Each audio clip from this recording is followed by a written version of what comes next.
Ma'am, can we begin? Yes. Yes, Yes. yes. Okay. Yes, Shruti, can you please begin? Good morning, one and all. So, I'm Shruti Pandey from first year BA Mass Media Department, and I will be the anchor for this session. So, let's get started. The world is full of diamond and gems, and we are having some of them with here today. We are glad to have you all of us with today. With this note, I would like to give my heartiest welcome to the resource person, our dear principal, our eminent speakers, and our very dear audience. Today, we are having the fifth session, Stree Purush Tulana, Life and Times of Feminist Test, which is a part of a comprehensive topic, Indian feminism through the ages. We have with us today a very lively personality, Dr. Sneha Gole ma'am, who is also the resource person for this session. Sneha ma'am, a very heartful welcome. This series of webinar is organized by the IQAC and Women's Development Cell of Shrimati P.N. Doshi Women's College. The first session was held on 23rd December 2021, where this series was inaugurated by our Honorable Vice Chancellor of SNDT University, Dr. Ujjwala Chakradev, and the proficient for that series was Professor Vibhuti Patel ma'am. The second session was on 9th January 2022, where Dr. Uma Chakravarti ma'am spoke on expression on feminism in Terigata. Expression on feminism in Terigata, poems by Buddhist nun. The third session was on 9th February 2022 by Dr. Lata Pratibha Madhukar ma'am on Indian feminism through women's movement songs. The fourth session was on 16th February 2022 by Dr. Anagha Tambe ma'am on In Search of Our Past, Roots of Feminist Consciousness Among the Women in Bhakti Movement. The fact that in India women were oppressed under a system of structural hierarchies and injustices, women has to face obstacles during their entire lifetime, being born to death. Women are also an integral part of the society, and but till date, women are suppressed under the names of culture, tradition, morals, and social norms. Further, I would like to invite our very dynamic principal, Dr. Asha Menon ma'am, to offer the welcome address. Over to you, Asha ma'am. Thank you so much, Shruti. Good morning, everyone, and welcome to the national webinar on Stree Purush Tulna, Life and Times of a Feminist Text, organized by IQAC and Women's Development Cell of Srimati P.N. Doshi Women's College, Mumbai, which is affiliated to SNDT Women's University, Mumbai. This webinar is the fifth in the series of the Indian feminism through ages. Now, Stree Purush Tulna is there since centuries. In every society, the woman is subjected to some kind of discrimination. A woman has no particular identity of her own. There are different rules laid down for her in the society. Even a little mistake on the part of a woman can lead to a disgrace in society. If you go through Tarabai Shinde's essay, Stree Purush Tulna, it is an attack on the dominance of patriarchal society and the things leading to that. Likewise, there are so many examples. I'm sure the resource person will throw more light into various aspects related to the topic today. I'm truly delighted to welcome the speaker for today, Dr. Sneha Gole Madam. Her expertise in the field of women's studies will pave way for all of us to understand the topic better. We are all eagerly waiting to hear from you, Madam. A warm welcome to all the participants. In spite of a holiday today, you all have joined us. It shows your interest in the topic to be deliberated upon. Wishing this webinar the very best. Thank you so much. Over to Sneha. All right. So good morning to all of you, and thank you to all the. Well, I'm sorry if I can interrupt. I think your introduction is remaining. Yeah. I'm so sorry. I'm so sorry. I'm so sorry. No problem. Shruti, please take over. Who is introducing? Yes, ma'am. Thank you. Thank you, Principal Ma'am, for giving us this such an incredible welcome address. Further, I would like to invite Dr. Rekha Rendive Ma'am from the Home Science Department and also the in charge of the Women's Development Cell to give the introduction of the speaker. Over to you, Rekha Ma'am. Thank you, Shruti. It's my privilege, to introduce today's speaker, Dr. Sneha Gole, Madam. She teaches at the Department of Women and Gender Studies, Savitribai Phule, Pune University. Her research areas are social movements with a particular focus on women movement, gender and development, and gender and culture. Her doctoral work explored the new spaces, strategies, and forms of women's movement in the past. She teaches papers on feminism, feminist research methodology, and gender, and also popular culture, among others. Her other areas of engagement and research have been gender and higher education, the social history, and cultural politics of Kathak, and the issues of declining child sex ratio. With this brief introduction, I hand over the mic to Shruti again. Thank you, ma'am, for giving us such an incredible introduction of the speaker. Sneha, ma'am, we are really glad to have us with you today. And without doing any further ado, I would request the resource person to start this section. Over to you, Sneha, ma'am. Thank you so much, Shruti. And good morning to all of you. I want to thank the college, all the colleagues at the college, especially Rekha ma'am, for inviting me to be a part of this series of webinars on Indian feminism. And I think it's only fitting in some ways. One that we follow up on Tarabai Shinde and her Stree Purush Tulana, right after you have had a webinar introducing you to the Bhakti Saint poetesses and their writings and resistance in their voices and lives. And also that, we are talking about Tarabai Shinde's work, we are talking about Tarabai Shinde's text on the occasion also today of Shivaji Jayanti, and we'll talk about why these are also important sort of linkages. So thank you all for inviting me to be a part of this webinar series. And I am really happy to see so many of you. I was asking Rekha ma'am whether we should go ahead considering that today is a holiday, but it's really nice to see a lot of you having also turned up on a holiday for this. Yeah. So what I'm going to do over the next 45 to 50 minutes is try and take you to, so I'm going to tell you some stories, about Tarabai Shinde and her text and the life and times that, she lived in, and what did it really mean, therefore, for women in that context. What was the text saying? What did Tarabai Shinde write in her Stree Purush Tulana? And maybe then in brief also talk a little bit about why it still has resonance for what we do. What it is that we might be discussing today as well. Yeah.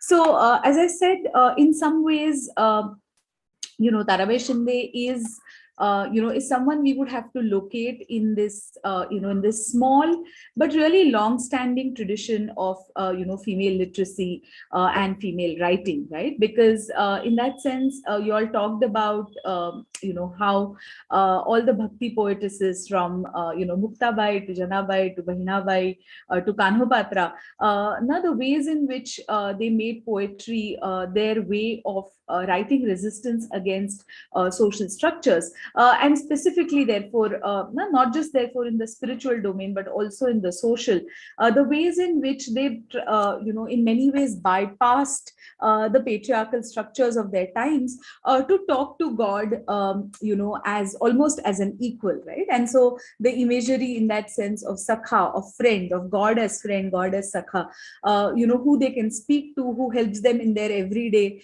and you have a lot of these poems that you must have talked about with Anagha ma'am, about how, God himself comes down, Vitthal himself comes down to help them in their everyday, etc. Right? And I think in that sense, we need to locate Tarabai also in that tradition, in that long-standing sort of tradition of female literacy and writing from Bhakti poetesses and then down to her.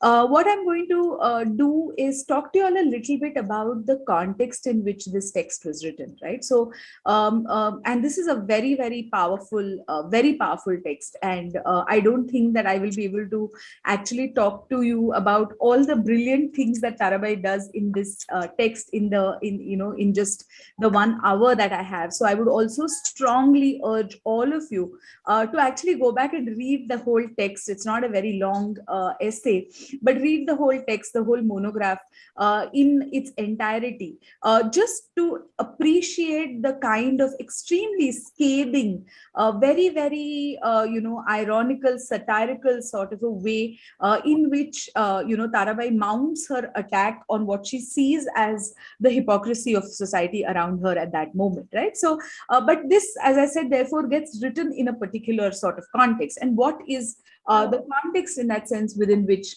this text gets written?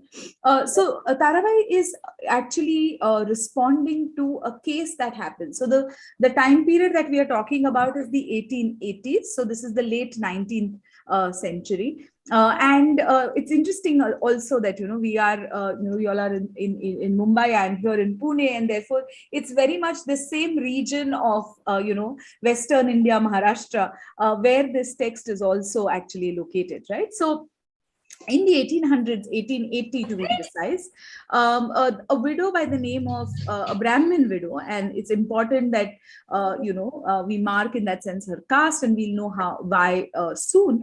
A Brahmin widow called Vijayalakshmi was actually persecuted under the crime of infanticide. Okay, so what happens in that sense is, so she is in in Surat, and it is thought, there's suspicion that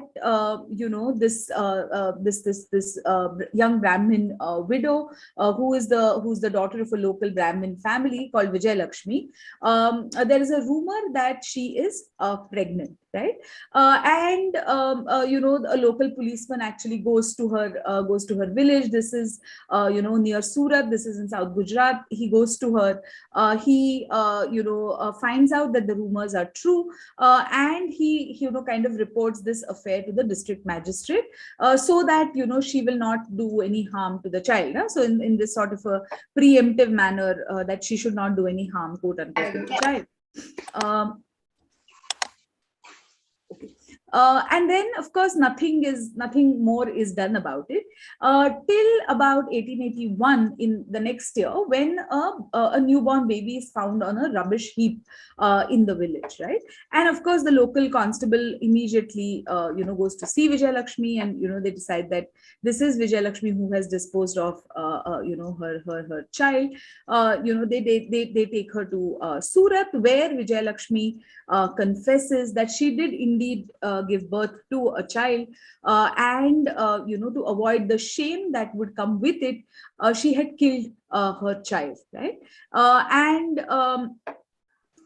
She is then actually put on trial, and she's actually in April of 1881, she is actually sentenced to be hanged. Right. It is only after a lot of controversy and a lot of back and forth about it that her sentence is actually mitigated. It's reduced to just one of transportation. Now, what was extremely particular about, so it's not as if this was a case that was uncommon in that context, right? I mean, this was a fairly common occurrence. What really stood out about the Vijayalakshmi case was the immense amount of publicity that it got, right? And a lot of public debates then about how this was, the marker then of Kali Yuga, that, the way in which women had now become immoral, and Vijayalakshmi then came to be seen as the very epitome of the immorality of women, and therefore the immorality of the Kali Yuga, which is seen to be the worst of all times. There was a lot of public discussion in that sense, talking about how, the women had really in that sense descended, they had become immoral. And Vijayalakshmi really became in that sense the epitome of this sort of a charge upon women, right? And therefore, it is in this context actually that Tarabai Shinde, very angered in some ways by both the way in which the case had happened and what was being written in the public about Vijayalakshmi, and therefore by default, by extension, about women in general, really decides to put her pen to paper and writes this extremely scathing critique of not just therefore what is happening with the Vijayalakshmi case, but then she also makes the case a starting point to launch a larger critique of the social system as she sees it, right? And therefore, very interestingly, she says, I don't want to talk about, two things very interestingly that stand out in the introduction that she writes, to this text. She writes a longish introduction to this text, talking about what makes her want to, write this text. And she says two things about it. One, she says that therefore, I decided that someone had to speak up to, protect in that sense the honor of my sisters, my country sisters, she says, right? And so she is claiming that she's writing this critique on behalf of all women of her country, sort of restoring their honor, because there seems to be a lot of discussion in the public about what women are without women being given the chance, in a sense, to defend themselves, right? So there is a lot of anger, there's a lot of fury in the way that she writes it. And secondly, she says that this is therefore not about any particular caste, any particular community. This is therefore a comparison between men and women. And I want to really examine in that sense the kind of public charges that have been put upon women and sort of, dismantle them one by one, right? And so that is the context in which, she is really in that sense writing this text. Now, the other thing that we need to also know is that, so this is as I said, the late 19th century, we are in the 1880s. So what else is happening? Because what is happening in Western India in this time is very, very important, and is very crucial for understanding what it is that Tarabai is trying to argue for, right? So there are 3 or 4 different contexts which simultaneously in that sense are also shaping this text, right? One is, of course, this whole question of what we see as social reform, right? Is there a question somebody has?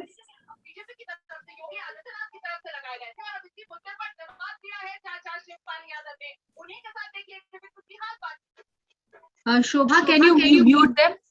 Yeah. Please mute Attendees, please mute yourselves, all of you. Hashmat, tell Hashmat, please mute Hashmat, everyone. please mute the people who are. Except the speaker. Yes. Okay. All right. No, if there are any questions, feel free to ask. Just that I was not sure if somebody had a question or. No, ma'am, it is some background sound. We are very sorry. Okay. No problem. No problem. Okay, so there is 3 or 4, important contexts in which we need to understand what it is that Tarabai is really saying. One is, of course, this is the context of social reform, right? And all of us, in school history, we've all learned about how in the 19th century, women are really, the focus of attempts to reform society, right? And we all know this sort of, this sort of tale, this sort of story of how women's condition was really bad. And then with the introduction of, say, with the interface in that sense with colonialism, you have the starting of a social reform movement where, all of these questions of child marriage, of sati, of education for women, of widow remarriage, all of these are taken up, right?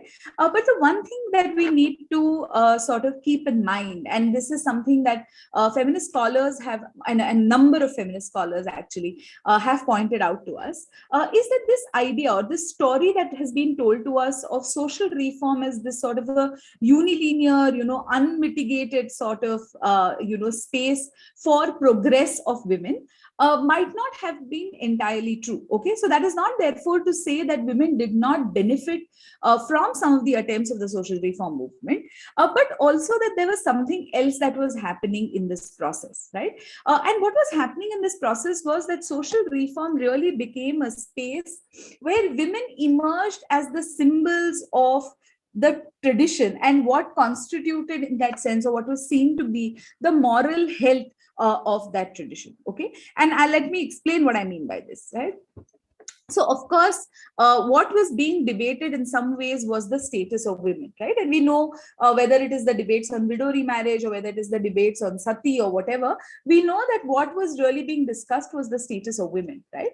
But what feminists point out to us is, I mean, the very simple question in some ways that feminists are forcing us or were pushing us to ask is, why is it that at this particular historical moment, men in India suddenly become concerned with the question of status of women? Right? There seems to be something that is happening in the 19th century by which men suddenly seem very interested in asking questions about the status of women, right? And therefore, why is it that we see this sort of a question coming up in this particular moment is a question, that is being sort of pushed.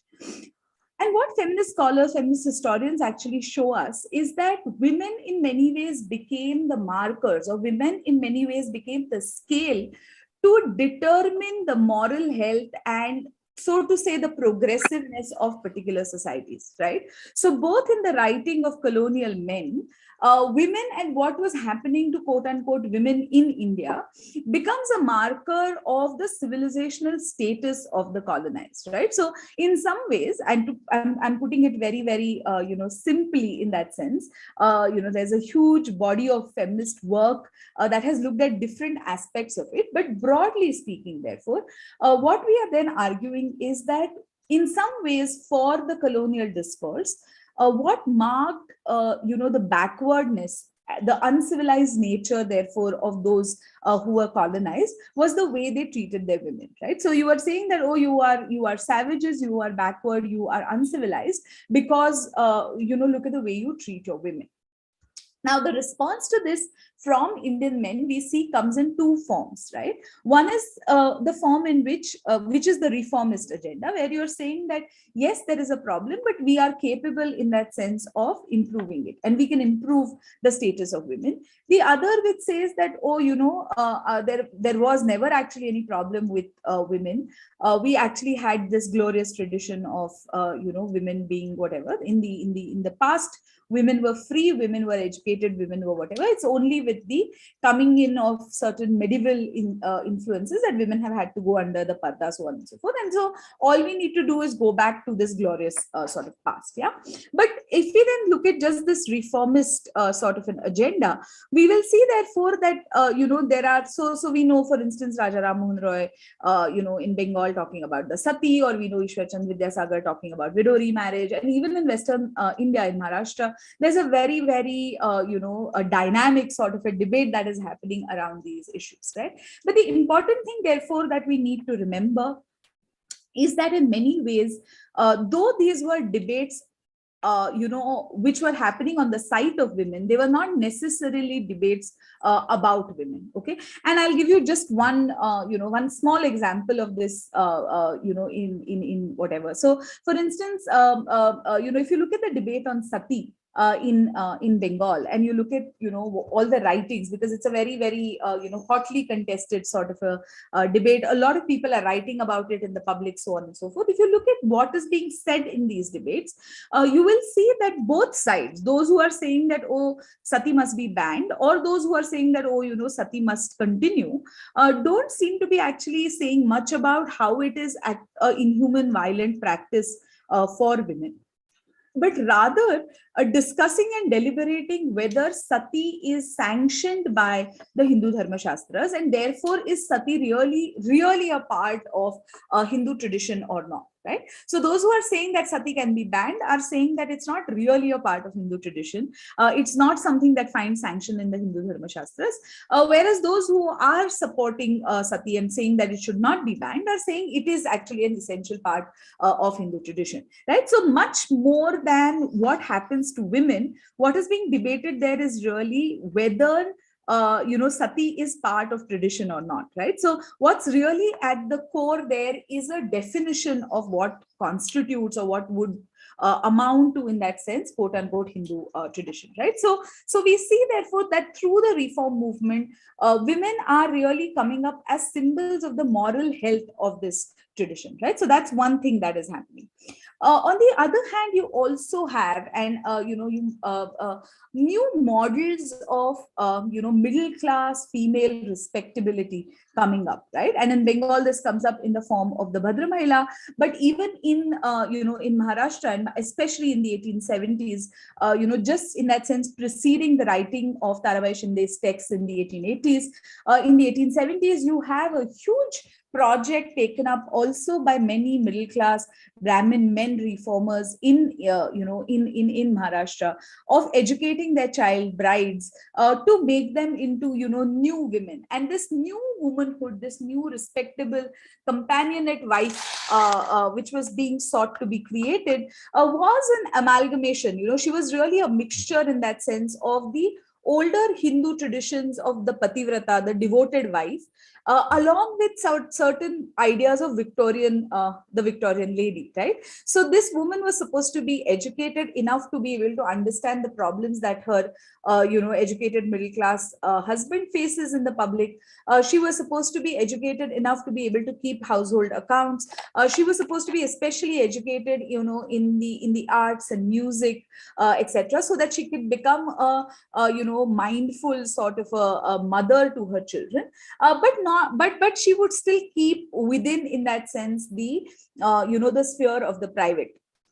She would still function in that sense within the sphere of the private, but she would also be educated, etc. And so many have pointed out how this new movement, this quote unquote new woman, was a departure from three kinds of women, right? So she was different from three kinds of women. One, she was different from the elite upper caste woman, traditional elite upper caste woman, who lived within the boundaries of the private, had no knowledge of the world outside, and that is what marked her as respectable. She was also supposed to be different and separate in that sense from the lower caste class woman, who was already in the public, because she was working in the public, she was the peasant, she was in the bazaar, etc.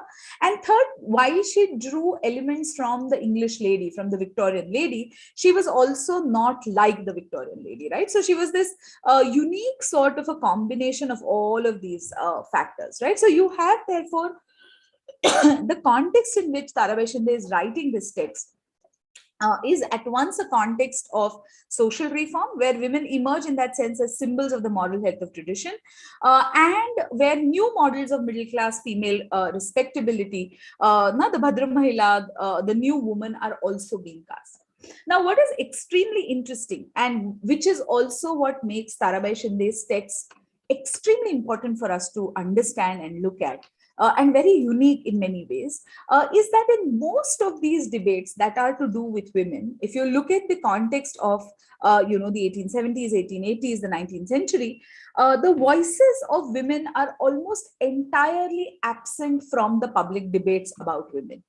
Okay, so you see that it is largely men talking to each other, and we hear hardly any, in that sense, female voices, female writing. Later in the 20th century we do, but in this period, in the late 19th, there are very few female voices which are intervening in this debate, right? And therefore, in that context, Tarabai Shinde's extremely public, polemical sort of defense of Vijayalakshmi, which she writes in the form of the Stree Purush Tulana, becomes extremely important for us to sort of think about. Yeah, a third kind of process that is also happening, and again, this is important for us to understand what Tarabai is saying in her in her text, is that with the coming in of colonialism and with the coming in that sense of British rule, you also see that, and that's not therefore to say that caste, context of caste societies did not exist before the coming of the British. They did very much so. But with the introduction of processes like census, processes like, other kinds of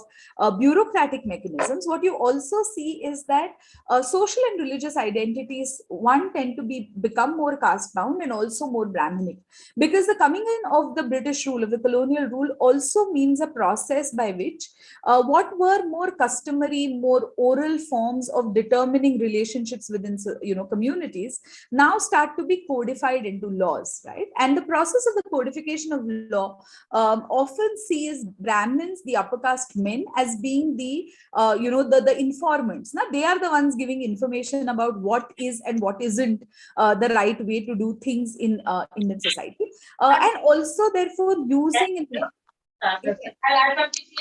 in many ways textual sources, right? And textual sources also therefore are much more Brahmanic.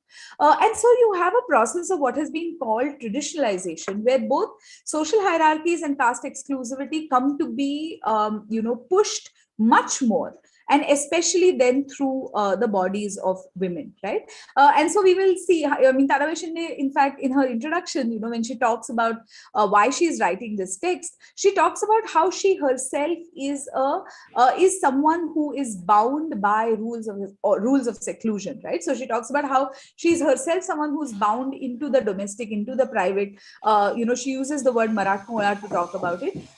Certain forms of female seclusion and veiling, and which sort of seem to cut her off from the world. And what many feminists have pointed out is actually that, especially for the kinds of peasant caste groups like the Marathas and the Kundis that Tarabai Shinde came from, this idea of a very strict sort of seclusion and a very strict practice of female seclusion, veiling, etc., is actually something that comes up much more with the coming in of the British colonial rule, rather than in that pre-colonial sort of a period.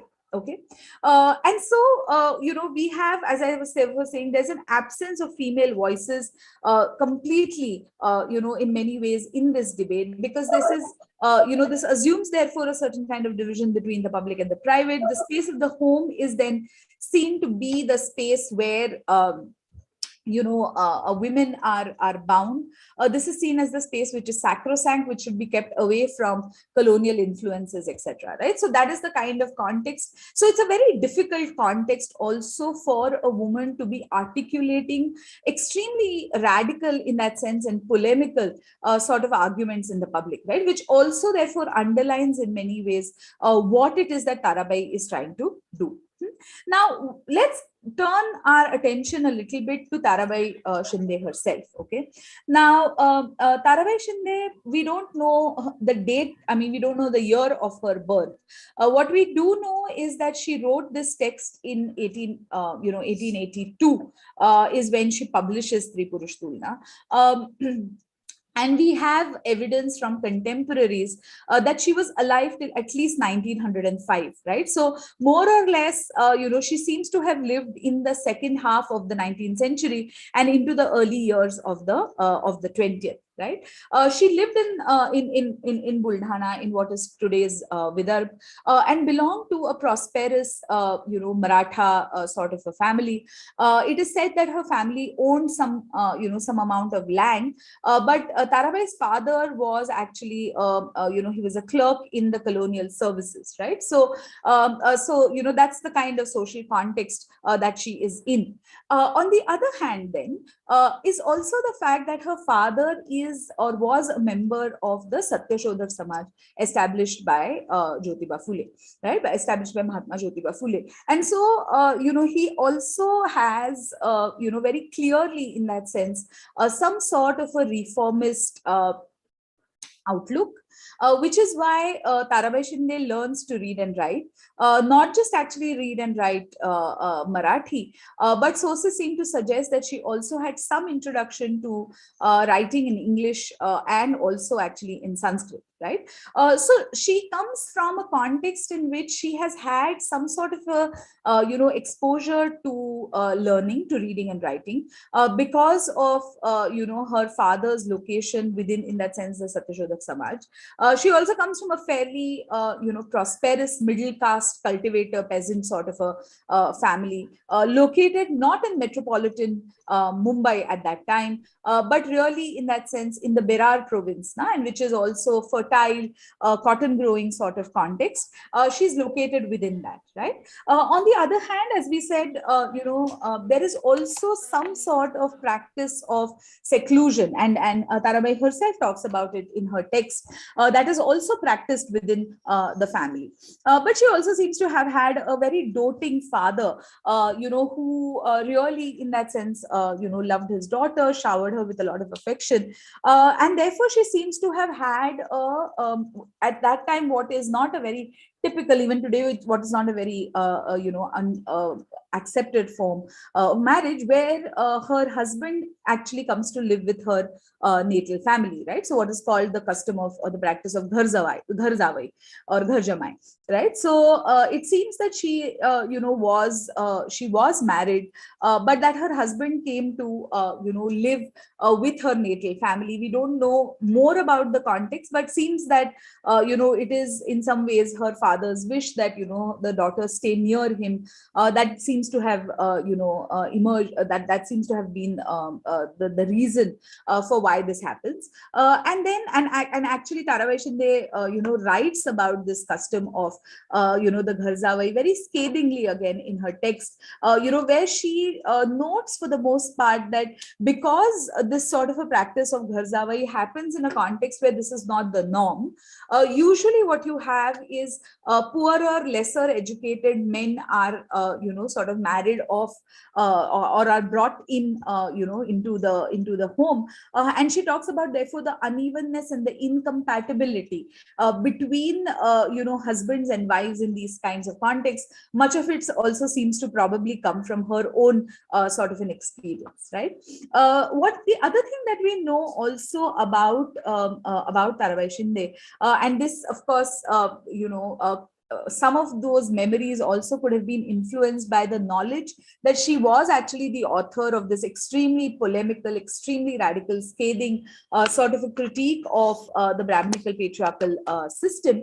But what we do have at least two different memoirs that do mention Tarabai Shinde being alive, and being there in the early 20th century, talk about her as this a very a woman who would always be, and in fact some of these texts actually describe her as an ugly woman, as someone who had very rough features, how she would stand always with a stick in her hand, and she would chase children away, etc., etc., right? And what you get then from these accounts, of course, is the picture of a very independent, very hardy, almost a pugnacious sort of a woman, devoid of what were at that point seen to be these quote unquote feminine sort of qualities, right? And is the case with much many women, and we see this not just with Tarabai, but many women across history,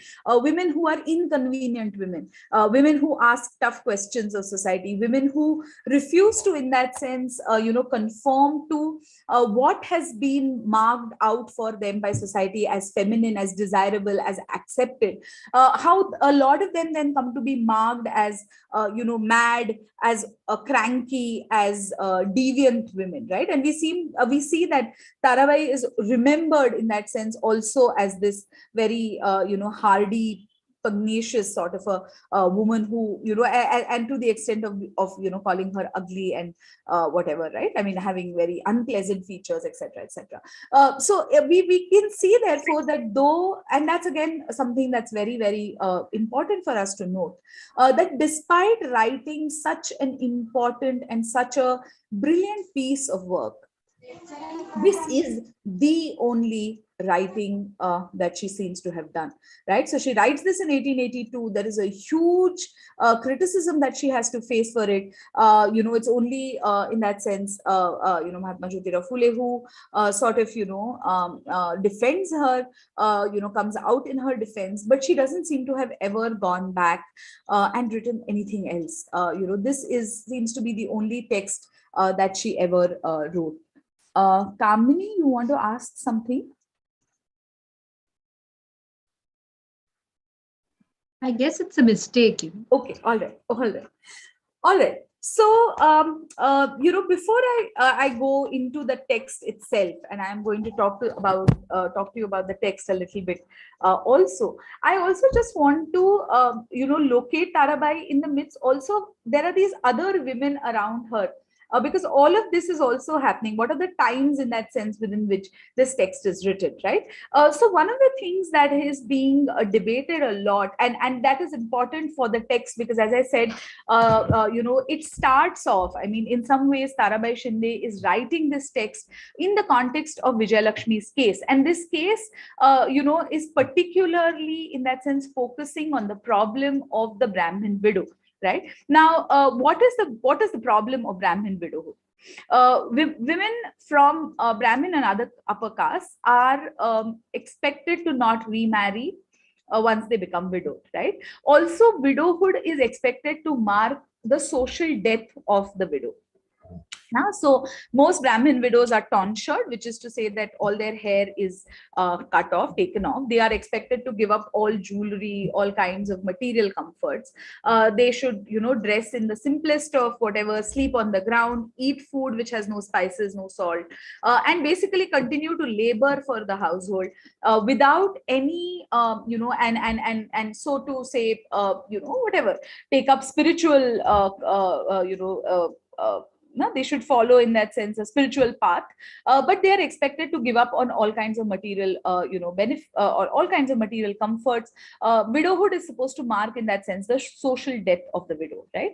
And so you have practices of enforced widowhood, a ban on widow remarriage, and also therefore the continued,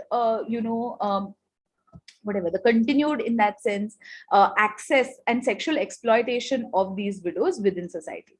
Now we know, for instance, that Phule does a very radical thing again, and that's again a context that shapes something like the Vijayalakshmi story, where he puts up pamphlets across the Peth areas of Pune, asking Brahmin widows who have been either those who have been led astray or those who have erred or whatever, to come to his home for the abolition of feticide.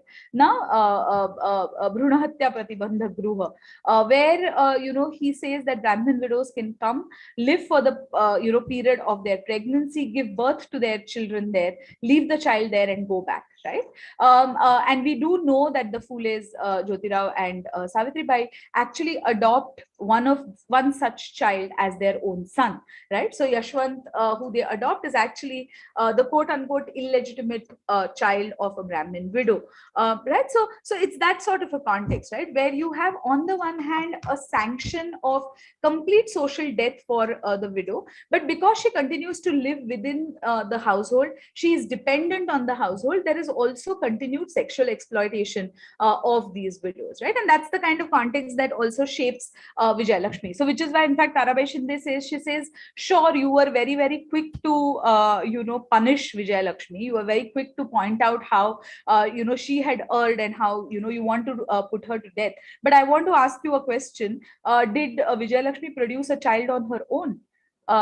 Was she did she do it on her own accord?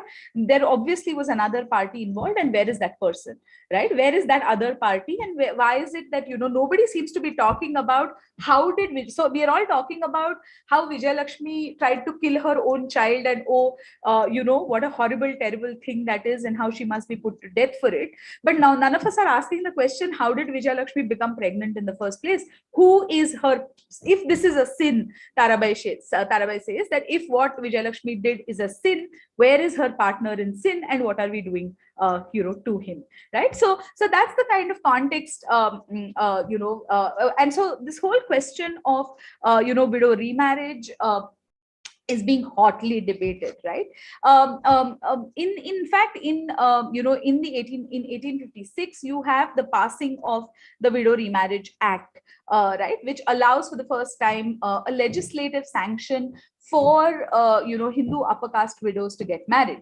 And this is also something that's being debated much in the Bombay province, in Western India, in Maharashtra. In fact, in 1856, you have the formation also then of the Prarthana Sabha. You have newspapers like Indu Prakash, which really in that sense are taking up this whole question of widow remarriage. And of course, what is very again interesting, not something that is but interestingly, the whole debate on widow remarriage continues to make a distinction between the virgin widow and the non-virgin widow. And much of the discussions about why widows should be allowed to remarry focus on the on the figure of this virgin a child widow who has never in that sense had the she has never had in that sense the pleasures of life, right? Anyway, so you have in 1866, in fact, in Bombay, you have this widow remarriage society that is that is established in Bombay, and many people like Mahadev Govinda Ranade, for instance, Gopal Hari Deshmukh, Vishnu Shastri Pandit, all of these male reformers are at the forefront of it. There's a lot of discussion and debate about widow remarriage, but what you see is that the act really comes to a naught, right? So you don't have too many volunteers, too many women or men volunteers who want to get involved, or men who want to marry widows or widows who want to get remarried. So much so that the members of these groups like Vishnu Shastri Pandit have to in fact volunteer themselves to get into widow remarriages. In fact, in 1870, in Pune, you have a huge debate between the Orthodox and the Reformists, which is actually mediated by the Shankaracharya. And both sides present their, arguments about widow remarriage. And Vishnu Shastri Pandit and the other reformers are in fact found to be wanting, right? And most of them actually take the prayashchit and they recant actually on their position, and they actually take up the prayashchit that is given by the Shankaracharya.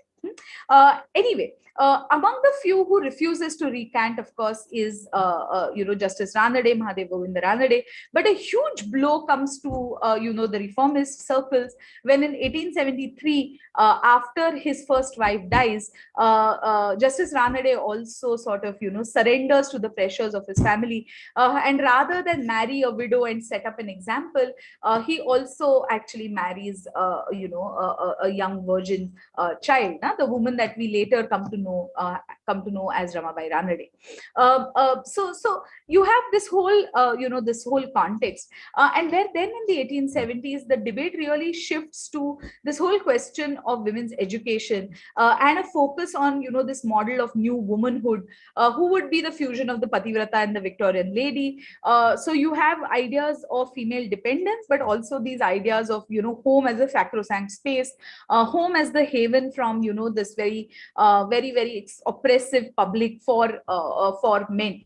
And therefore you see this whole generation of men, right? I mean, starting from Ranade, of course, himself, but also many others who then get into the process of educating their own wives, their child brides, right? And we know that Justice Ranade, for instance, educates, he becomes Ramabai Ranade's teacher and guide and mentor and so on, right? And you have these first few educated women, wives of male reformers, along with Pandita Ramabai, who has by then, this young Sanskrit scholar, erudite woman, who has by then come from Bengal to Bombay. All of them get together to then form the Arya Mahila Sabha, in this context, in the 1870s. By the time, however, that we come to the 1880s, uh, we see that some of this, reformist sort of, discussion is starting to get onto a back burner, because the 1880s really sees the entry of Turk and, a different form of politics really coming to the fore, where the question of what should come first, the political or the social, becomes very crucial in the public space, in the public sphere, public debates within Maharashtra among the reformists, right? And so, with child marriage, with women's education, with a lot of these, there are very acrimonious sort of debates being fought. All of this also, two more figures who are important to make sense then of Tarabai. In 1883, of course, you have Pandita Ramabai, who initially is really celebrated in the Marathi public sphere for her, for her knowledge of Sanskrit. She is given in that sense the upadhi of being Saraswati. It's said that the goddess of learning herself lives on her tongue, etc. But when she publicly decides to convert to Christianity in 1883, that this is this causes a huge sort of an uproar, right? And there is this idea then that in some ways, she has really in that sense, whatever, right? So she comes to be dismissed by the Hindu society here, and again, it's again only Jyotiba Phule who stands up in that sense, in her defense. The other important thing that happens in this context is the Rakhmabai case of 1887, right, where you have this educated, again, in some ways similar to Tarabai, also, because Rakhmabai's father also has Satyashodhak antecedents. She also is married off to a man who is much older to her, less educated than her. She's married off to him when she is she is a child, and when she attains adulthood, she refuses to go and stay with this person. She refuses to cohabit with her husband, saying that they are incompatible with each other, saying that they are just not in any way, they don't match. And she says, I don't want to go and live with a husband who does not match. Her husband goes to court asking for a restitution of conjugal rights, that the court actually sent her back to him. She first wins the civil case, and her husband's petition for restitution is dismissed. Again, there's a huge uproar, orthodox uproar against this, and the case is retried by a special bench under Hindu law, by which she is found to be guilty, and she is asked to either go back and live with her husband or face imprisonment, right? And Rakhmabai says that she would rather go to prison than go and live with a man she does not think of as suitable, right? And of course, that becomes a very, very, to put a Hindu woman in jail because she refuses to cohabit with her husband was, of course, very controversial. And they finally, the two of them, come to an out of court settlement, where a substantial amount of money is given to Rakhmabai's husband in exchange of him, freeing her, and she goes on to actually go to England, get medical education, and come back and practice medicine for a very long time, right? So those are all the contexts in which this is happening, in which actually Rakhmabai is there, Tarabai Shinde is then writing her text, right? But what is important, therefore, for us to also remember is that Tarabai does not come from this predominantly Brahmin reformist sort of a milieu. She is therefore located within the Satyashodhak, sort of tradition, and in many ways, therefore, also draws from the kind of strategies that you see in Mahatma Jyotirao Phule's writings, where there is both, right? So she uses very polemical sort of a language to talk about what the Brahmins have done and what men have done to women, and how in many ways this is simultaneous and sort of crisscrosses, right? So you can see her the influences that the Satyashodhak ways of thinking, particularly Phule's ways of making the linkages between questions of caste and gender, have on the ways in which she actually writes, right? So if we go to go to her actual text, then what is very interesting is that she has an almost self-deprecatory sort of a manner in which she begins her text, right? Because what is clear in the ways in which she writes is that she is very, very conscious that she is going to be a kind of a lone voice, that the public sphere that she's talking to, because this is the print sphere, right? She prints it as a pamphlet. She knows that the print sphere, the reading public that she is talking to is a largely masculine one. So she has a very strong sense that she is the sort of a lone voice addressing a predominantly masculine public sphere, which is going to be extremely hostile to the things that she has to say. And so she herself, in some ways preempts what she sees might be some of the critiques of this public. So she says, yeah, I know that you will think that, oh, my style of writing is not very it's not very stylized. I write in, she says, the rough and harsh language of the Marathas of the old, that you will have you will think that there are passages within this which are disconnected and fragmentary, etc.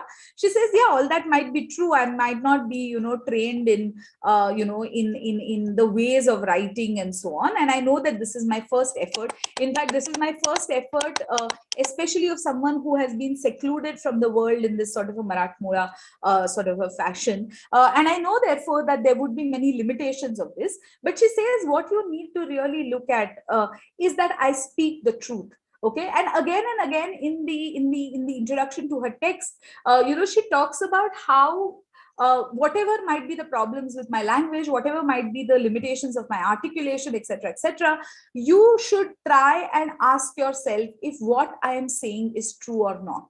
Right? And she says, I'm absolutely, I'm furious. I'm absolutely so angry about the way in which you go about blaming women for everything, every kind of evil, every kind of suffering, everything that is wrong in Indian society.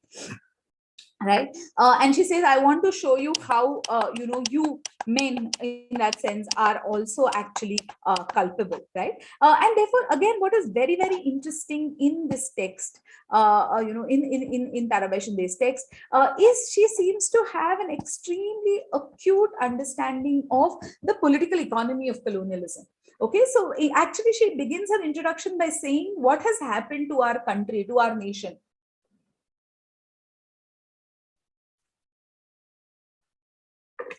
And writing about that, she actually makes, so she talks about how indigenous trade, indigenous, industries, indigenous commerce has actually been destroyed by the colonial sort of an intervention. Yeah, so she says it's actually men who have destroyed Indian manufacturers. It's you men who have actually, in your you wanting to really embrace your English rulers, you are the ones who have actually given up on our cultural traditions. It's really men, priests, male priests, who have made up all kinds of very absurd and very stupid religious rules for women. Now, like this idea that women should not remarry, or this idea of the pativrata, the self-effacing devotion of the woman. And I mean, you have to really read this text in in its original. She has this whole paragraph about how the pativrata is expected to be. Now, she has like 2 or 3 pages of extremely satirical writing, where she says, oh, women are expected, no matter what the husband does, women are expected to always be whatever. No? So she says, oh, if he beats you up, you are expected to, put butter on his hands and say, oh my dear, your hands must be hurting from, hitting me. Can I do something to you? Right? And so she really, in this very, very tongue-in-cheek manner, deconstructs the ways in which the Pativrata Dharma, what does it expect of women, and how problematic it is, and how can anyone who is rational. So she says, if you are a thinking human being, if you're someone who's rational, if you're someone who just opens their eyes and looks at things, you will see that what is being said here is utterly and absolutely nonsensical. right? I mean, how can someone expect women to be doing this? And it's in that sense perfectly, and all you have to do in order to see how it is ridiculous is just be a thinking, sort of an individual, right? So she says, or for instance, it's all these, right? I mean, the male, it's really men who are, I mean, she says, you are the ones, no, you are the, you are the ones who are, who are strong. It is you who write all kinds of, rules, etc. Right? So she says, how do you make these rules about, for instance, womanly virtue and sacrifice? How do you make this? What is the pativrata? Huh? And, she actually goes into a very, very, very, very sort of minute questioning and critique actually of Hindu epics, religious texts, and so on. So she says, oh, pativrata, you want to talk to me about pativrata? And she goes to the Ramayana and she says, apparently Mandodari in the Ramayana is this great pativrata. So her husband Ravan, whatever, he likes this other woman called Sita. He kidnaps her, brings her to Lanka. Then he goes to Mandodari and says, oh, you are a pativrata, please go and you convince this woman of how she should be with me, right? And he says, oh, Mandodari goes and tells Sita why she should be with Ravan, etc. Though Sita does not agree. She says, how is it that Mandodari is a pativrata? I mean, what is really therefore, what do you even think of? So does pativrata basically mean that, despite what is ethical, moral, right, someone who just follows what her husband says, for instance, right? So she is very, very, therefore very, very scathing in the ways in which she goes about, also pointing out to the inherent contradictions within these stories, about womanly virtue and sacrifice. I mean, and she talks about Ahilya, she talks about Draupadi, she talks about Kunti, she talks about all these, Sita, Mandodari, Tara, all of them who are, held up as the Panchakanyas, the ones who one should emulate, the sort of role models for Hindu women, etc. Right? She also says how it, it is male reformers, male politicians, journalists, writers, who continue to say how, women must conform to these age-old rules, where everything else is changing. And that's where she makes a very, very minute sort of observations of the ways in which men in India have adapted themselves in terms of being getting a whole new range of rights and freedoms, the way in which they dress, what they eat, what languages they speak, what are their consumption habits, what are the kinds of opportunities for work that they have, education, travel. So she says, all of you, I mean, everything around us has changed with the coming in of colonialism, and it has had such disastrous sort of an impact on our economy.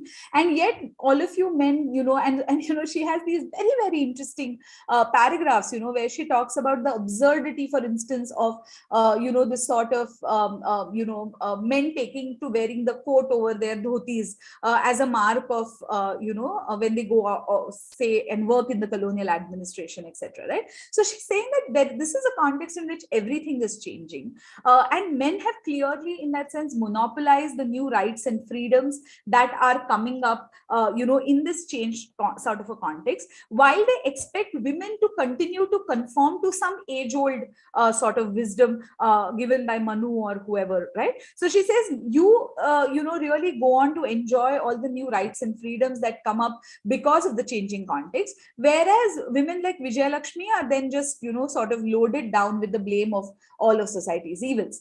So she says, I mean, if you're going to look at somebody like Vijayalakshmi, she says, is Vijayalakshmi, where does she come from? Is she not born? Doesn't every household of ours, if we actually start seeing, have a Vijayalakshmi who has been exploited, who has had to force to take the shame, the blame, etc.? Doesn't every household have one such Vijayalakshmi? And therefore, if it is, if you can acknowledge that every household has such Vijayalakshmi, you can understand that this is not about her problem or her sin or her mistake, but there's something else, going on here. And so she actually writes a lot, she actually quotes from a lot of, 19th century, but also older, texts that vilify women, that say, oh, women are the, absolutely the, the roots of all evils. And then she, line by line, and she's like, firstly, secondly, thirdly, literally like that, she goes through the list of the supposed moral failings of women to demonstrate how the same points can actually be made about men. In fact, they can be made about men much better, right? And so this is very, very, it's very, very interesting how she is, so scathing. Now, some scholars have pointed out that you see that sometimes Tarabai also seems to draw from, conservative notions of womanhood, etc. But I think that if you read her text, you can see that she might seem to be, so she says, oh, yes, women should be pativrata, they should follow their whatever. But immediately will also say, if you're expecting women to be pativrata, what about the men? If you expect that women should worship you like gods, first learn to behave like gods. And then in the next line also goes on to show how your gods behave also in extremely dishonorable ways, right? So I think that whereas it might seem on the surface sometimes that Tarabai is drawing from or upholding in that sense some conventional ideas about women's rights, etc. I feel that if you read that text in its entirety and you read it, in many ways against the grain of the text, we realize that she is using these very sophisticated literary tools of sophistry, of sarcasm, of irony to actually make her point, trying to find a way of, in some ways, also drawing from languages or metaphors which would have been, in that sense, which would be familiar, which would be acceptable to those around her, right? So what is therefore extremely crucial is that Tarabai is probably among the earliest texts, especially definitely in Western India, where a woman publicly is addressing herself so squarely, so fundamentally, so directly to the question of the relationship between men and women, right? I mean, we have other feminist writings, from this time as well. It's not that Tarabai is the only one, but a text that so squarely puts this question of gender relationships at the center. It's really quite remarkable. So she is therefore, her questions are historical, they're political, because she also is showing us how there has also been some sort of a loss in women's access to power because of this new emerging masculine sphere of public life, which has to do with the entry of colonialism and the changes in that sense that colonialism brings about. She also is addressing herself to very practical matters, things like what men and women are expected to do within marriage, what are the conventions concerning widowhood, about wailing, about women's education, questions of like just mobility for women, domestic politics, issues like, very old men being, given, like men being allowed to marry again and again, whereas women are not. The question of the gharzawai and what this comes. So very everyday sort of questions, but also in many ways linking them up to the larger social transformations that are coming about in the context of colonialism, etc. Right? Also, very interestingly, and this is again a strategy that we see many feminists, taking up much later, right up to Betty Friedan and Kate Millett, where Tarabai Shinde is also very concerned with the representation of women, right? So she's also very interested in deconstructing, in that sense, the way in which women are represented in classic literature, in newspapers, so she, in novels and plays, all that, right? So she has these very interesting analysis of contemporary plays, of contemporary stories, of novels, and the ways in which women are represented within that, again to show us how this idea of women as being, in that sense, the root cause of all evil is a particularly problematic one. What is also very interesting, and I think that's probably the last couple of points that I will make for now and stop, that she has a very strong sense that women in the 19th century society. So, while some of the, if you read the text, some of the duplicity or the hypocrisy of society that she's pointing out to does have resonance for us even today. We do see some of these patterns in society around us today. But also, it is interesting that Tarabai Shinde is also talking about the peculiarity of women's, position in 19th century society, where, on the one hand, they are urged to conform to these absolutely, extraordinary and, really in that sense, out there models of wifely self-devotion and sacrifice, etc., which are drawn from, really the Hindu ritual texts and, old textual sources in the Manusmriti and what have you. But they are expected to now do so. They are expected to be these, paragons of wifely virtue and devotion in circumstances and context, and in the context of men who almost make it impossible for women to do so. Right. How, therefore, now, so in this changed context, she says you continue to have similar expectations from women that you had, say, 2 centuries ago, without realizing that the context within which they are, now, and the men with whom they are in that sense engaging are very different. And therefore, whenever, it is as if women in the 19th century, she's arguing, are almost, they're set up for failure, right? Because they are going to fail in this task of, attaining these absolutely unattainable sort of ideals. And then when they fail, this failure is then expanded to talk about all of society's crimes and ills. Right. And the fact that, caught as they are in this sort of a, this sort of a dilemma, women actually have no,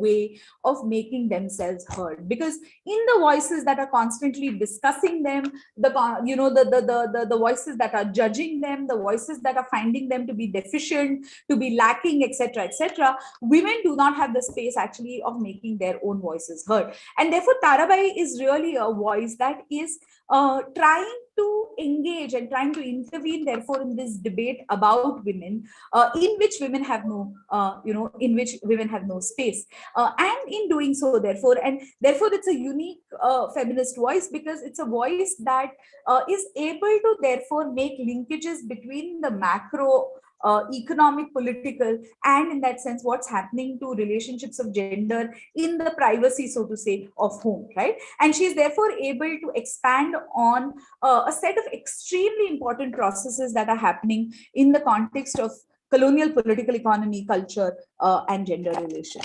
I think I will stop here with that, and maybe, we could take up some more discussion in the question and answers. Thank you.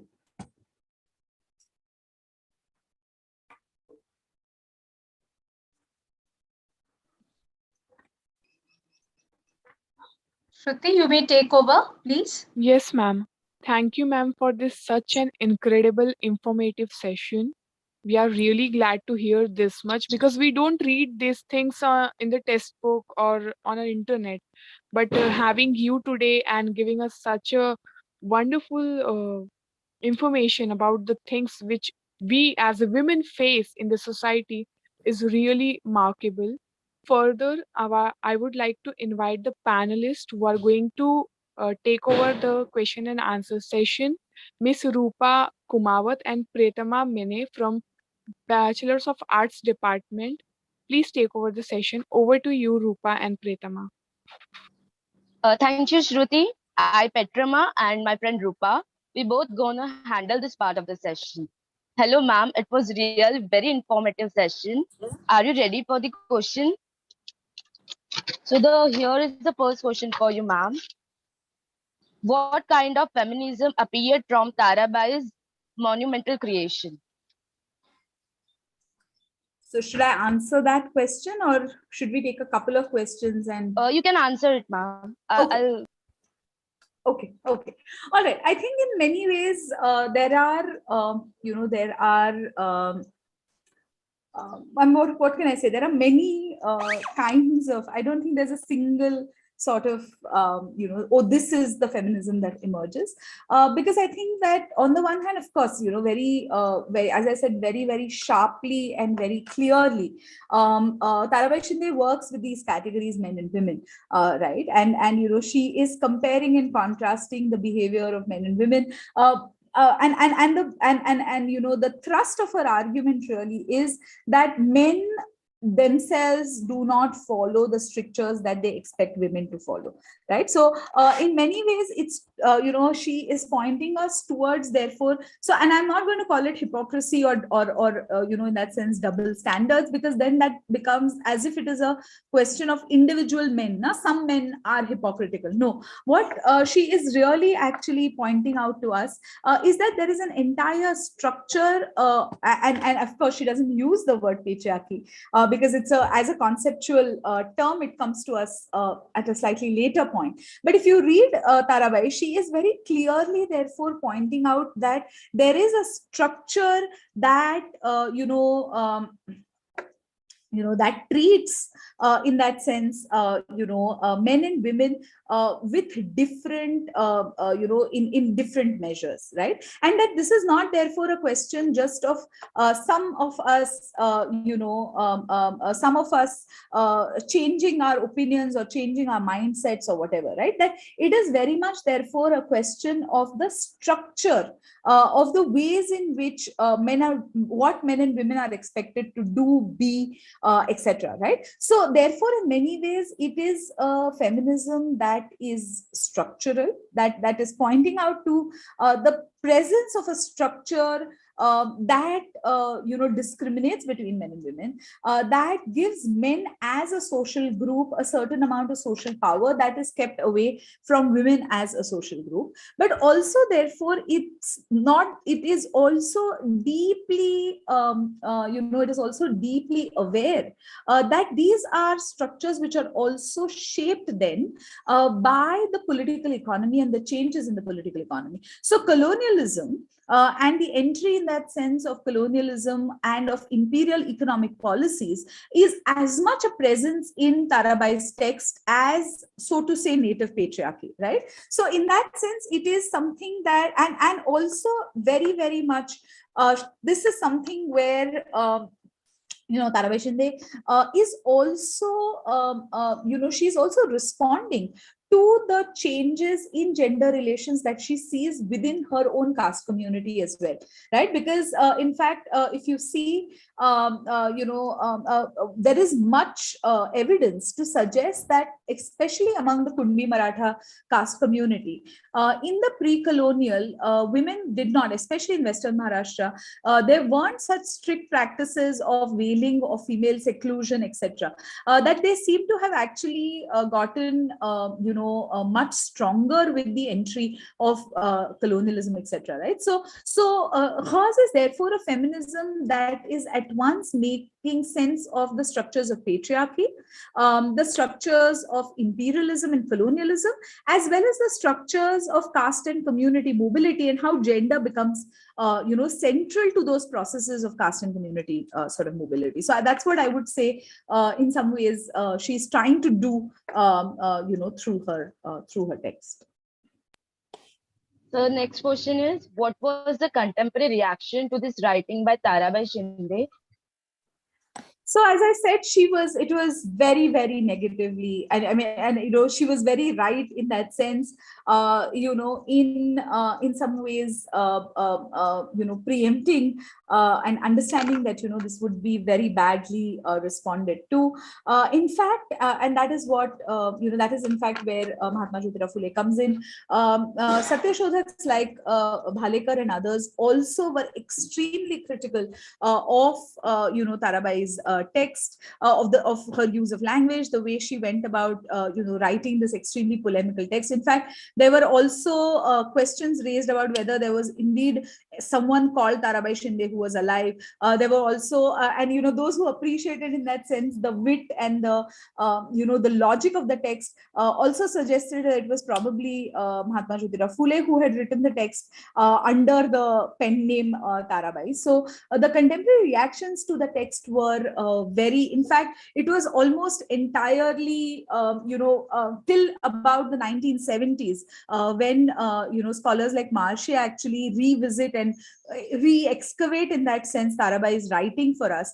Her writing comes to be completely, forgotten, right? For much of the first part of the 20th century, we actually forget that there is something called Stree Purush Tulana that is written. It is not a part even of of whatever, of even those who are studying either the Satyashodhak movement or studying social reform in colonial India. Nobody, till the mid of the 1970s, we don't even remember that this text exists. And of course, the fact that Tarabai never writes again, I think that is very telling, right? A woman who writes such a brave, such a fierce sort of a critique continues to live, at least we know, for 25 years after the publication of her text. But very much this sort of a strong critique is probably also the reason that she never writes another piece again. I mean, we don't have anything else written by Tarabai Shinde that survives. Next question is, there is a site called Ladies Against Feminism, which promotes beautiful womanhood. What do you think this is all about? So I think that, whenever, so I think we have to look at it as a dialectic, right? In the sense that wherever there is a structure of oppression, there will be resistance. Wherever there is resistance, there will be backlash from the structure. Right. So I think, these sort of, so, I mean, whatever, right? I mean, there are various hues of these quote unquote anti-feminist, everything from whatever organizations for the rights of men to, women don't need feminism, to whatever, there's a whole range of these. So I think in some ways they are also testimonies to the success of feminist ideas, because wherever, there is a challenge or a resistance to structures of power always try and find a way of, always find a way in that sense of, either trying to, discredit resistances, or in that sense, say how they don't really constitute. So I would see this actually in some ways as a backlash to the success of feminism in raising really in that sense, crucial sort of ideas. And wherever there is resistance to existing structures, we will always see a backlash of this sort. So whether it is through saying motherhood, through the glorification of motherhood, whether it is through the glorification of marriage, look at all of these discussions around the Mangal Sutra and quote unquote empowered women talking about their choice of Mangal Sutra, etc. You will always have, so I see them in continuum in that sense, in the dialectic of structure and agency, or in that sense of structures of power and resistances. So, ma'am, do you think feminism sometimes has an unfair image in today's generation, and why? I would say yes and no. I don't think that, I think, the popular answer to that question is, oh, young women today don't want to, see themselves as feminists, etc. But I think that's a rather pessimistic, understanding. In fact, my own research has been around the changing forms of feminism in the 90s and around young feminists. And I find there's sort of a dismissal saying, oh, young women today are not interested in feminism. I think it's an overtly pessimistic understanding. There are, certain women who feel that they don't need feminism anymore, which I think is also in some ways a testimony to the success of feminism.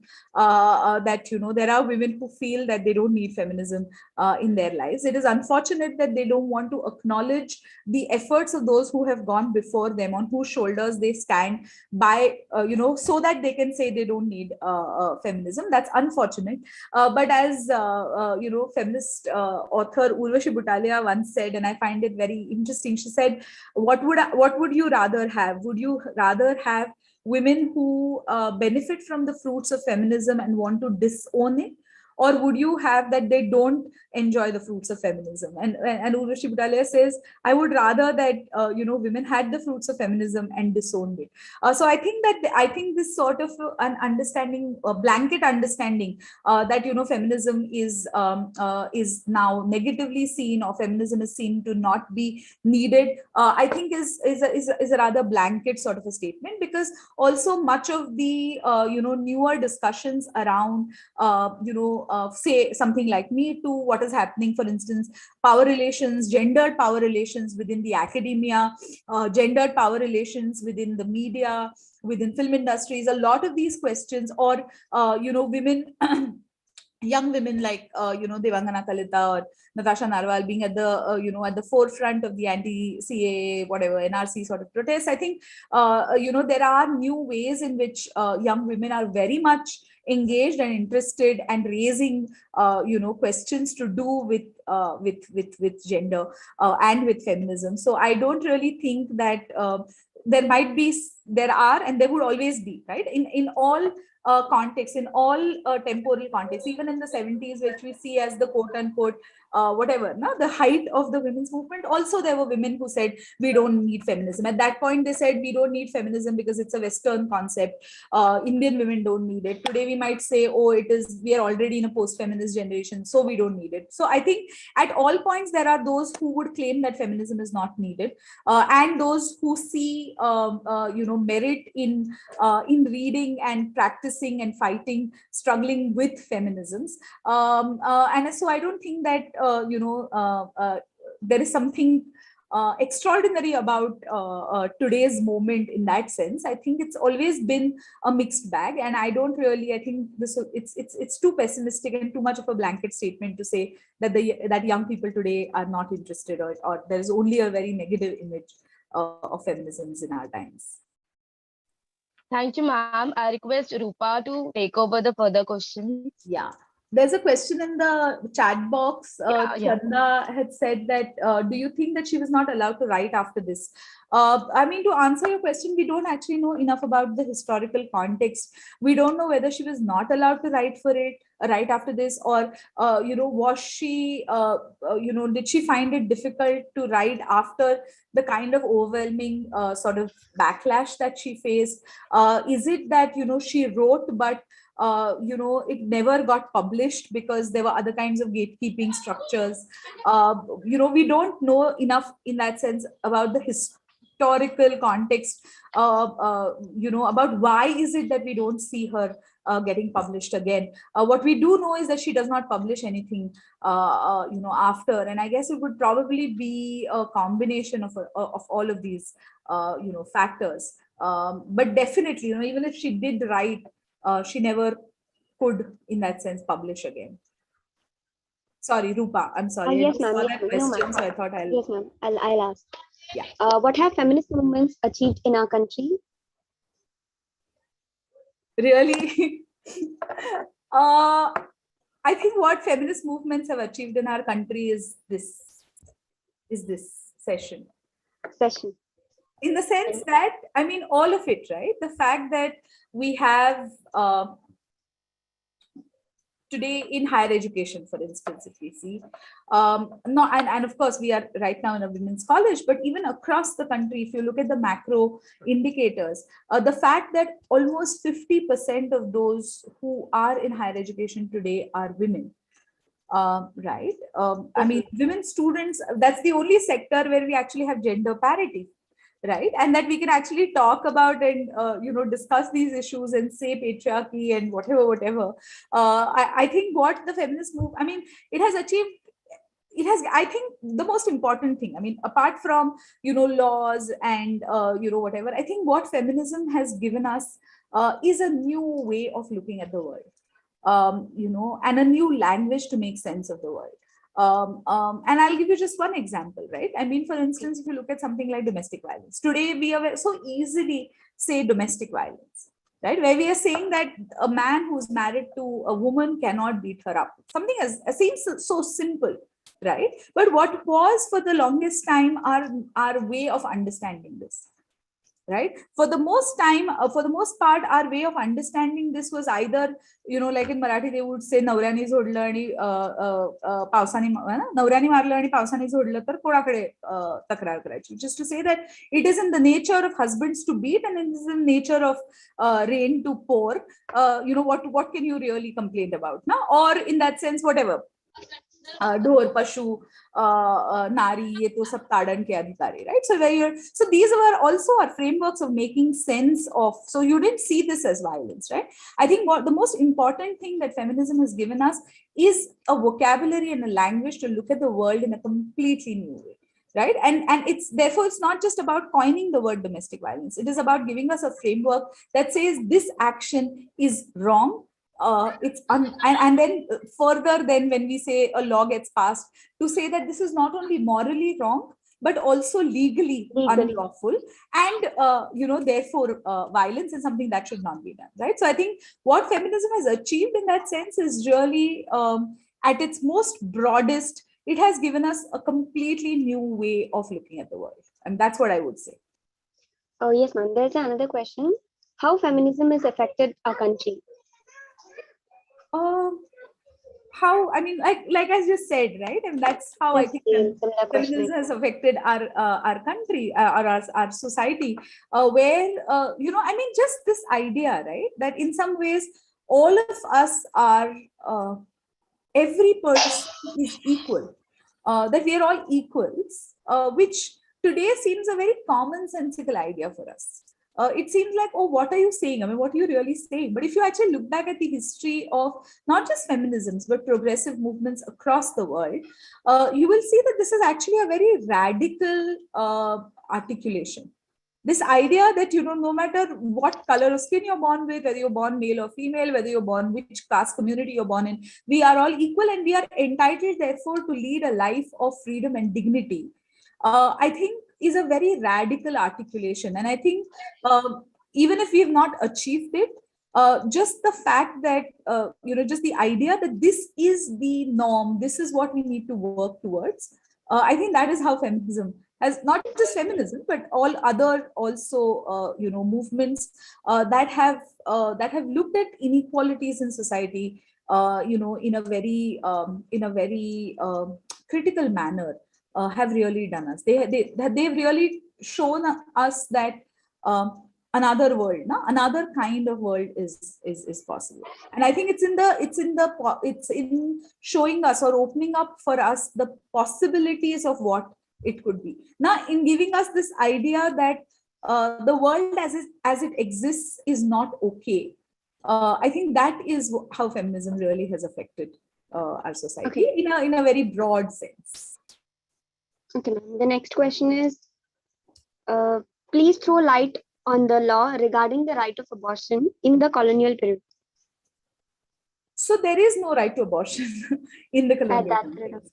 There is no right to abortion in the colonial context. In fact, you have and the colonial officials, in fact, constitute very stringent laws, both in the IPC and also particularly in that sense, in the context of infanticide, very strict, in fact, laws, because they also see this as a way, and again, that's interesting, right? Because they see this as a way of, they think that the problem of abortion or of infanticide is particularly a problem of the elimination of the female infant or the female this thing. And so they also institute or constitute it as a ban on female infanticide.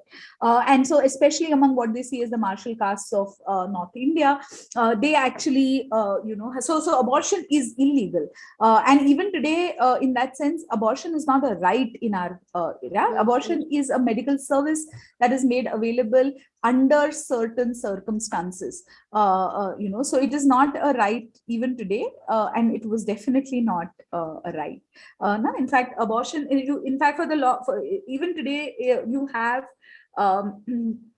whatever, not trying to harm a fetus, willful harming of the fetus as something that is that stays on law books on the Indian Penal Code.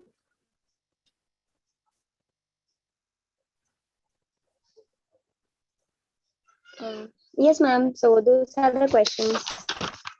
So there's one question here. How do you look towards Ranede's second marriage with a feminist point of view?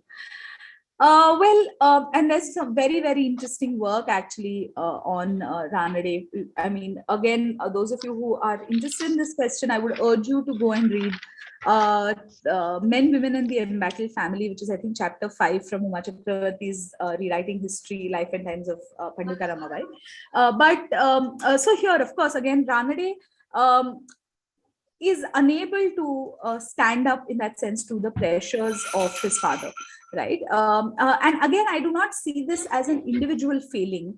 No, it's not therefore about the individual and the individual's inability in that sense to stand up to resistance, but to really understand the reformist milieu, right? Because in that sense, for upper caste Brahmin male reformers like Ranade, who did not really see the linkages between caste and gender, or did not really see the linkages between how caste was central to the formation of Indian society, their vision of reform was really a vision of keeping the structure intact and making changes within that structure, in order to make it better suited. So modernization and not really transformation was at the center of the reformist attempts, right? What they wanted to do was change it so that it became more in tune with what were seen to be the expectations of modern times,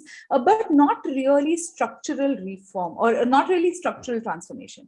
And therefore, I would say that Ranade, and so Ranade also then though he is not able to marry a widow, he almost makes it therefore his life's enterprise to then educate Ramabai. And in fact, in Uma Chakravarti's very, very, very interesting reading of Ramabai's autobiography, we see how it again becomes about Ranede's, it's really Ranede's project, right? And how it does not in any way change the dynamics of power between husbands and wives, right? So if in the traditional marriage, the husband would expect you to cook and clean and whatever, in the new reformist marriage, it was still very clear that it was the husband who wielded power. The only shift was, what did he wield this power for? And so, Ramabai talks about how Ranade, of course, he would not beat her up or whatever, but he would use the weapon of abola, of disengagement, of reticence. He would not talk to her, for days on end if she did not do the work that he had assigned her, if she did not study. And she talks about how she is always caught between these two patriarchies. Now, the new patriarchy of her husband who wants her to study, and the older patriarchy is, in the form of the other older women in the household who want her to do wifely duties as per this thing, right? And so it really becomes a clash about, in that sense, old and new patriarchies, rather than really a question of equalizing of the power relationships between men and women within marriage. So thank you, ma'am. Thank you, ma'am, for enlightening us by your answers, and thank you, participants, for keeping this session interesting and energetic. Now I request Ms. Shruti to take over. Yes, thank you, Ms. Rupa and Ms. Pretama, for this amazing question and answer session. And thank you, Sneha ma'am, to answer all of these questions in a very informative way and in a very well-versed manner. Now, I will appeal Dr. Nimisha Kamli ma'am from the BA Mass Media Department to offer the vote of thanks. Nimisha ma'am, over to you. Thank you, dear Shruti. Yes, very good afternoon to one and all. And thanks a lot, Sneha ma'am, for such a wonderful session and lively interaction. It was an engaging session indeed, I must say. I think from the number of questions and the kind of questions which were asked, we can understand how effective and useful the session was. The feeling of gratitude is so deep that it is difficult to express it in words. Gratitude is one of the least articulate of the emotions, especially when it is deep. Any idea to take form of an event requires planning, preparation, and implementation of the decided plan. I'm Dr. Nimisha Kamli, coordinator of BA Mass Media Department and a member of Women's Development Cell in Srimati P.N. Doshi Women's College, On behalf of Women's Development Cell, I wish to express my deep gratitude towards all the trust members from SPRJ Kanyashala Trust for their constant support in every endeavor. I would like to express my thanks to the enthusiastic director of our institute and the director of SPRJ Kanyashala Trust, Dr. S. Kumadavali. My sincere gratitude and appreciation to our eminent resource person, Dr. Sneha Bole, for the wonderful insights into the topic Stree Purush Tulana, Life and Times of Feminist Text. This engaging session added immense value in understanding and getting a glimpse of the journey of Indian feminism through the ages. Sneha madam, I thank you from bottom of my heart for taking time from your busy schedule to be the resource person for today's webinar and for sharing your knowledge with all of us. I acknowledge with gratitude the huge contribution of Professor Vibhuti Patel to the series of webinars entitled Indian Feminism Through the Ages conducted by our college. My heartfelt thanks and appreciation to our dynamic principal who is constantly motivating and supporting us in all the activities undertaken by the staff members and students from our college. She has spearheaded these series of webinars taken up by the Women's Development Cell. And under her leadership, we get space to implement our plans. She inspires us with her thoughts and actions.